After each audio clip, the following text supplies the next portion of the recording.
How do I... Hello? It should be on. Testing. What do I... Huh.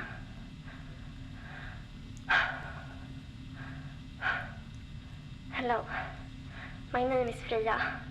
I am 16 years old and I just totally fucked up a guy that tried to rob me and I took his recorder.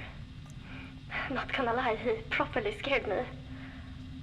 I was just coming back from a hunt and was deciding how to cook my rabbit when suddenly there was a guy invading my shelter and going through my stuff. I didn't do the smartest thing ever. I just took my knife out and went after him. Luckily, he was just as surprised as I was, so I managed to stab him in the shoulder.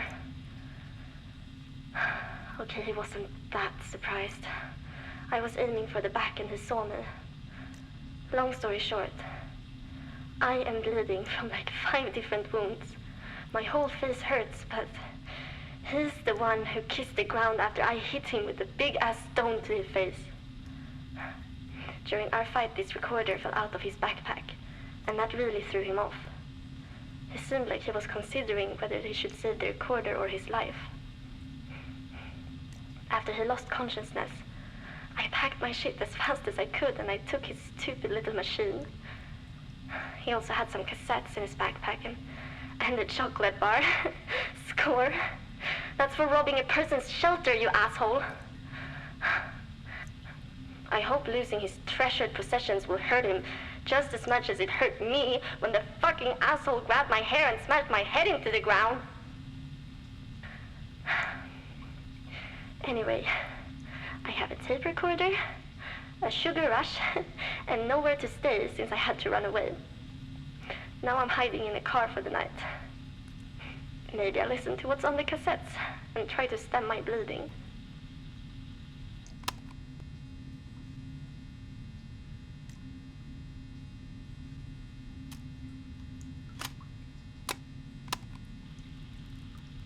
That guy was such an asshole.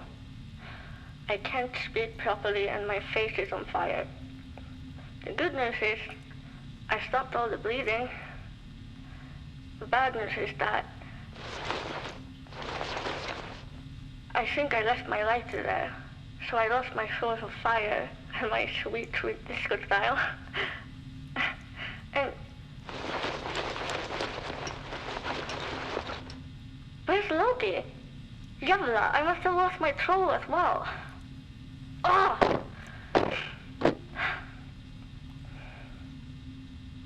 I listened to some of the cassettes.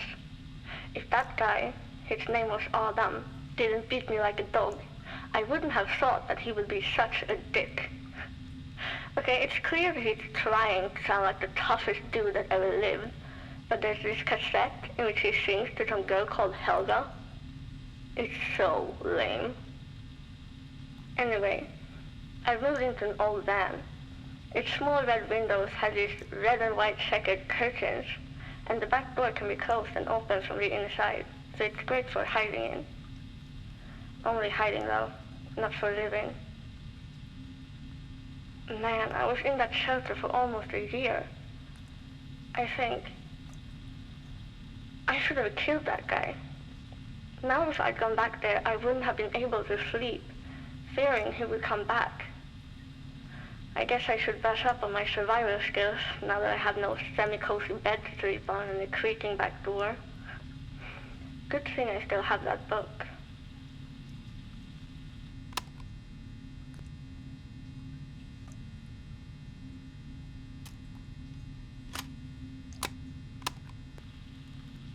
I woke up with a slight fever. My face is relatively okay. Well, I caught a glimpse of myself in the rearview mirror of the car, and it still looks like a half-eaten plum, but hey, that means it's tasty, right? Ouch.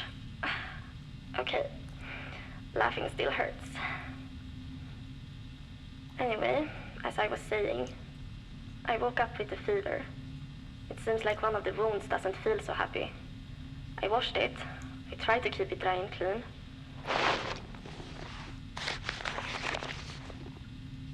This is the only book I have.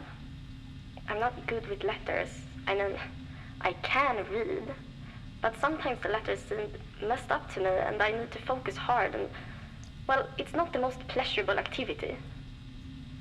Anywho, this book, it's about Vikings. I really like it. I wish they were still around. There's a ton of useless info and a lot of things about their religion, which is kind of fun, but damn, there's some useful stuff as well. Like how to make a sun compass. I actually used that, like, twice. You just need a big stick, a couple of small ones, and in time, you can tell which direction is east. I bet they would survive living in this world. There's also a whole chapter on what they wore to keep warm. I mean, I can't knit socks or weave a cloak. The clothes nowadays are different. But it reminded me of what my mom always said. There's no bad weather, only bad clothing. Well, Mom, I guess you had no idea that this saying would be twice as true and twice as useless post-apocalypse. Sure, I wouldn't be frozen as a popsicle if I had a better parka, but I can no longer walk into a shop and just buy one. The stores are empty now.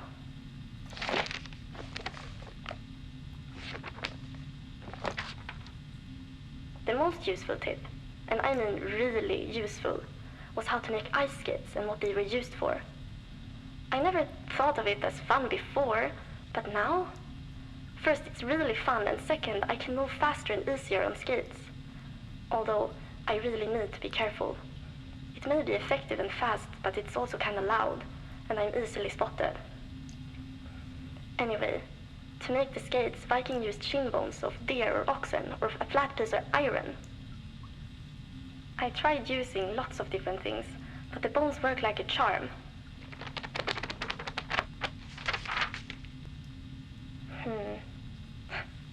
Here's how many things Viking women could do in comparison to European women. Wow, so many rights. I think the post-apocalypse is more liberating. I can do anything. Well, I mean, I have to do everything.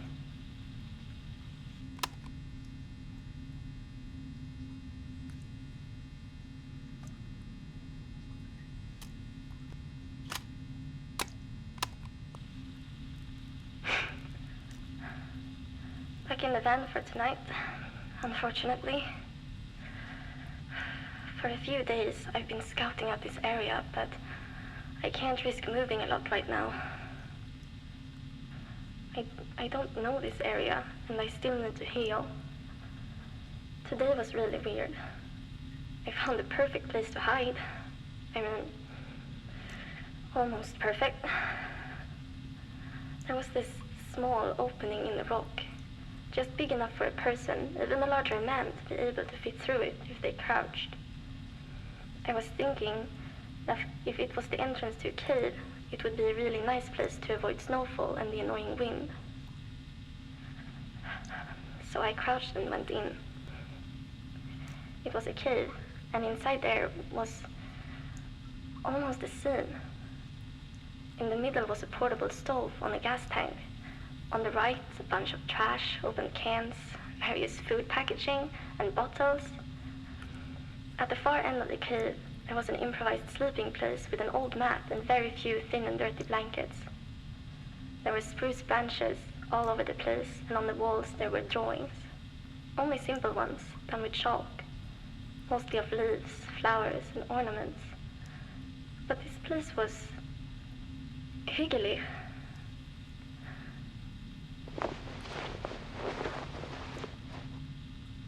Finally, on the right, there was a person, a woman. I couldn't see her face at first. I was scared initially. She looked like she was sleeping, leaning into the cave wall with her back turned towards me. But when I moved closer, talking to her, I noticed a light covering of dust on her body. When I approached her, I saw her face. I've seen my fair share of dead people, but I could tell she's been here for some time, yet her face was basically intact. Sure, her skin was mottled shades of orange and ashen black, but she looked so peaceful. Also, the cave had a stale aroma, but there was no stench. Maybe it was the bone-chilling cold and dryness of this place that helped preserve her like that. I couldn't even tell why she died. Maybe she just gave up. I looked briefly through the trash on the ground to see if there was any food, and even though her hat was something I'd really appreciate wearing in the following weeks, I left her there. Alone. Sleeping.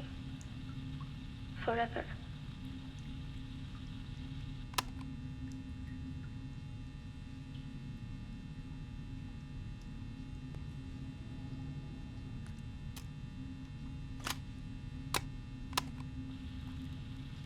I overheard a really odd conversation today. I felt like I was in a movie or something. I was returning from fishing when I found this little shed that had a small storage place under its roof. It was a good hiding spot, and since I felt cold and tired, I climbed in and hid behind a bale of straw and fell asleep. I haven't seen anyone in days or weeks, and I didn't expect to, but I awoke to the sound of voices. They belonged to a couple of dudes in scary military gear, sitting just down below, sheltering from the snow that had started to fall. From what I could gather, they were both from the same group called ARC. They talked about how they were trying to essentially save the world and re-establish society. One of them seemed to be a new member. That was kinda lucky, as the other guy was explaining a lot to him. Meaning, I overheard a lot in detail. I heard a few interesting things.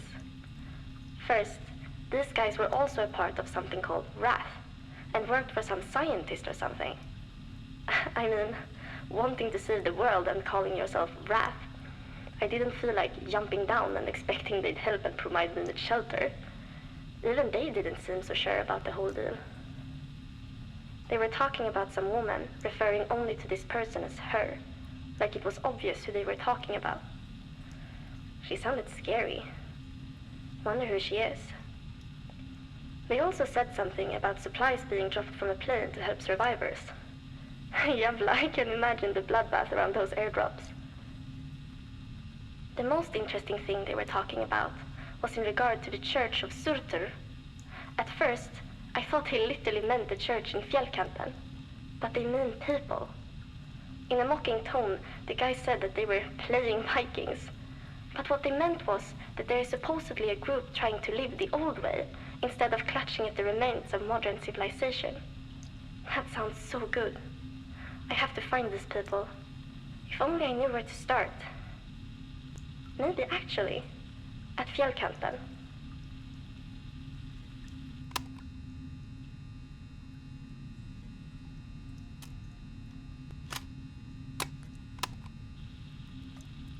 I arrived at Fjällkanten. I passed the plane rig, so I know I am close to the church. But it was getting dark, so I had to find a place to get my beauty sleep. I'm scared in the dark, okay? Speaking of scared, I encountered a few people on my way here. Even heard a plane. It's like a fucking city center here. And just like in a city center, I tried to avoid everyone. Yeah, sure. Very Viking of me, sneaking around like a scared kid. Well, guess what? Even though I've actually slit some throats, I am a scared kid. Actually, it is Viking-like to sneak around. First, before they raided and plundered, they needed knowledge of the land. Who gained that? Scouts. So I am a scout. I know these areas like the back of my hand. Second, I read that surprise assaults and underhand fighting techniques were okay in the Viking book. They believe in winning at any cost. Take that, fake horn helmet wearing Viking fans. This was all in like one paragraph of the book.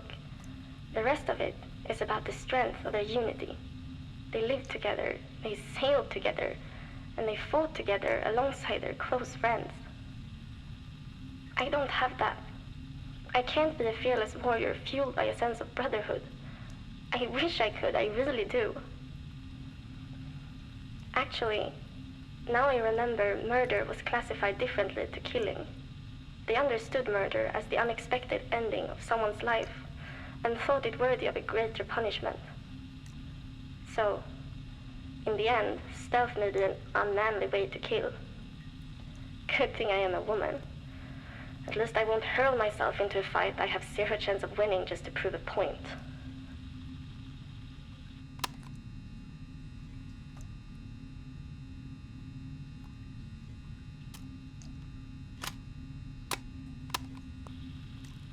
I went to the church. I only expected to find broken benches, burned out candles, and probably heaps of trash. But as I entered the church, the sun was rising and warm morning rays of sunshine shone through the small windows. As plain as the church actually is, this was a marvelous sight. Where the light shone through the small round window on the far right was a man, praying. He was kneeling in front of the altar. I was standing nearby at the opposite side of the once red carpet. Struck by this peaceful scene, I forgot my instinct to hide and I said, "Good morning." The man slowly turned his head, stunned at first by my presence. Then he smiled and said, "And you too." The man then turned to his prayer. I slowly approached him and sat on the nearest bench, watching him. As he finished, he stood up, sat next to me and smiled. I don't remember the last time someone smiled at me. He had such kind eyes. I asked him if he is a Christian. He replied that the new religion did not help our world much, that he was praying to Sol today and it worked. I asked him, full of expectations, if he belonged to the Church of Surtur. He did not, but he knew about them. He said that from time to time, people stop at this church, talking about them, searching for them. And some of these people knew where to find them. Then he told me all the places that these people thought of the Church of Surtur might be. None of them were the same, but all of them were further south. So that's where I'll go. When the man heard that this was my plan, he reached into his pocket and gave me a very old coin. He explained that he got them from a museum where he used to work in the old days, and that he couldn't bear seeing people stealing them for their own selfish reasons. He said that he gave these coins to other travelers as a good luck charm. It had some guy's face on one side, and a cross, or more like a plus sign, on the other. As I was leaving, we shook hands. Only after I left, I realized we didn't exchange names. Actually, we didn't say who we were at all. I guess it doesn't matter in this world. What matters is that I know which direction to go in. I have a long way ahead of me. I have to be strong. That is the essence of what it means to be a true Viking. Determined, strong-willed, fierce.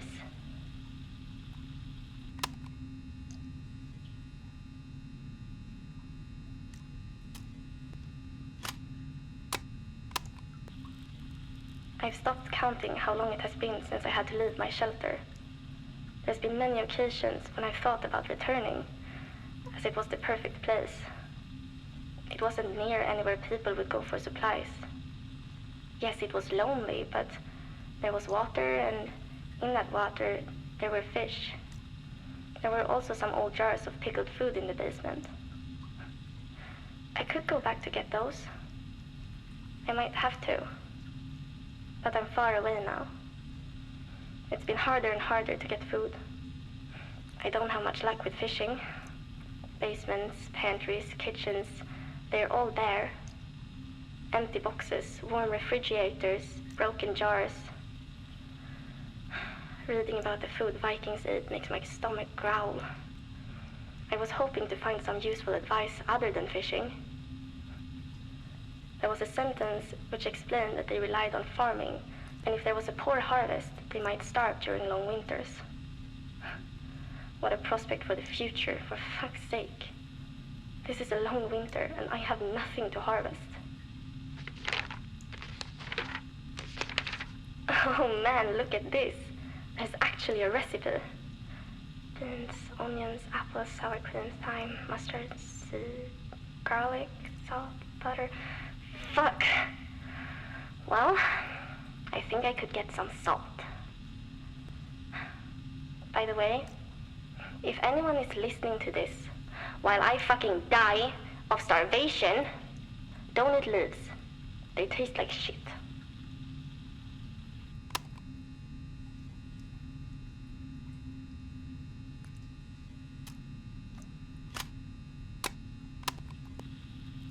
I've been on the road for some time now. I stay away from high-risk places as much as I can. But that means I haven't seen a living soul in such a long time. I never thought this would be the worst issue. I'm capable of getting water, even food. I've always managed to find a warm place to sleep and keep myself entertained, but I've been listening to the tapes I took from Adam before falling asleep. They comfort me. I also enjoy recording, as sometimes I feel like I don't even know what my voice sounds like anymore. I used to walk around singing aloud, but these days it's better to stay quiet. My jaw still hurts in the mornings, and I lost a tooth when Adam smashed my face against the ground, but I've been listening to his voice for so long that I think of him as my friend. How fucked up is that? Sometimes I pick up telephones just to remind myself what it was like when I was about to chat with my friends. It's just silence at the other end. Now the only moments that remind me of human interactions are either listening to the cassettes or seeing dead people. Yeah, sometimes I think about how the dead mostly look peaceful or content. Those who live, although I miss them so much, have little humanity left in them. Sometimes I envy the dead. They don't struggle for survival anymore. Wake up, try to kill something to eat, and try not to get killed. What is the point, though? I am so lonely that I see faces in everything. That's definitely not normal. I miss fighting with my mom.